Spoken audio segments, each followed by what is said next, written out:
when the weather gets so warm, we often think of ourselves. We need to hydrate. We want to keep cool, but we also have to think of our pets. So Jessica is here from Sublime K9. Talk us through a little bit about some of the things that your clients deal with and come to you for advice. Okay, so some things you could do is just get a kiddie pool and fill it up with some water and have the dog go in there to cool off.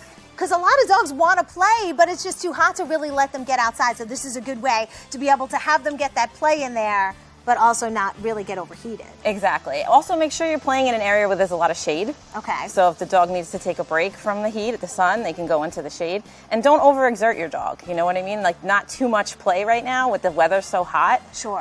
You want to make sure you keep it mild. And if I look at my dog and my dog is starting to pant or do some other things, then that's going to let me know to make sure I take them inside, right? Correct. Yeah. Panting, increased drooling, any weakness or any fatigue you might want to look for. So if they seem like they don't want to play and Yeah. they're usually a playful dog, go inside. Yes, And the other definitely. thing too is hydrate. If you're going to take them, whether it's to a beach or a park or a playground, you also have to think of bringing water for them, right? Yes, have a ton of water on you. You get like a travel bowl, you could have folds up or something like that. You can bring it with you wherever you go and always make sure you have a ton of water. So I always like the, couple of second rule for food that drops on the floor, but you have a 7-second rule? I have a 7-second rule. Okay, so what do we need to do? Okay, so before you walk your dog on any surface, you want to either take your bare foot or your hand and place it on the surface for 7 seconds. Oh, hi. Hello. Look at, she wanted to get involved too.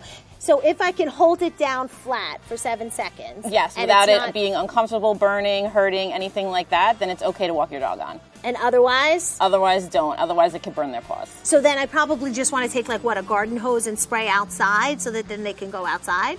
If you want, yeah, you can cool off the surface somehow, or you can even they have those elevated beds maybe, so the dog doesn't have to be on the ground and stuff like that, where you could put the dog on that and they'll rest on that.